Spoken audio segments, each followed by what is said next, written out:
Bonjour Antoine. Parmi les grands enjeux de notre planète, le changement climatique est sans doute celui qui bénéficie de la meilleure exposition médiatique. Peut-être parce que depuis la nuit des temps, les phénomènes spectaculaires comme les ouragans et les inondations continuent à terrifier les hommes.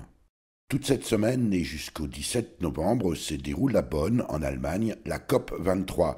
COP pour l'acronyme anglais de Conference of Parties, ou Conférence des parties en français, et 23 parce qu'il s'agit de la 23e conférence annuelle de la Convention cadre des Nations Unies sur les changements climatiques depuis sa signature au sommet de Rio en 1992. C'est la troisième fois qu'une COP sur le changement climatique se déroule en Allemagne.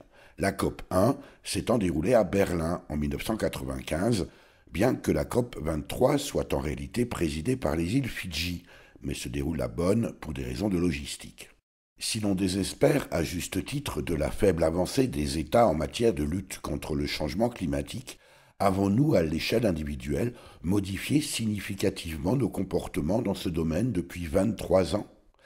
Car c'est bien l'addition des comportements individuels, tout au moins dans les sociétés dites développées et émergentes, qui est à l'origine de l'émission des gaz à effet de serre, facteur du changement climatique, au premier rang desquels le carbone provenant de l'utilisation du pétrole et du charbon que la nature avait mis 50 millions d'années à stocker patiemment sous terre et que nous avons brutalement réinjecté dans l'atmosphère en quelques décennies.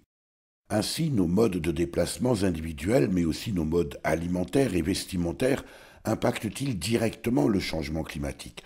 Songez un instant, Antoine, aux milliards de kilomètres que parcourent chaque jour les pantalons, chemises, chaussures, mais aussi la viande, les légumes et les fruits que nous consommons, sans compter la quantité phénoménale d'énergie nécessaire à Internet pour nous faire livrer à domicile en 24 heures chrono à peu près tout et n'importe quoi. Il est bien sûr de la responsabilité des États d'agir contre le changement climatique et l'on ne s'étonnera jamais assez de l'incohérence, voire du cynisme, des politiques nationales, parfois en parfaite contradiction avec les objectifs affichés, comme les aides au maintien de l'agriculture biologique que le gouvernement d'Édouard Philippe envisage de supprimer à compter du 1er janvier 2018, portant un coup d'arrêt au développement de ce mode de production et de consommation. Peut-être parce qu'avec plus de 20,6% de croissance du marché alimentaire en 2016, il est en progression trop rapide? Bref, à chacun d'entre nous d'ouvrir les yeux et de nous engager dans une attitude citoyenne responsable. Après tout, l'État, c'est nous. Tant mieux si la COP 23 porte le changement climatique sur le devant de la scène mondiale.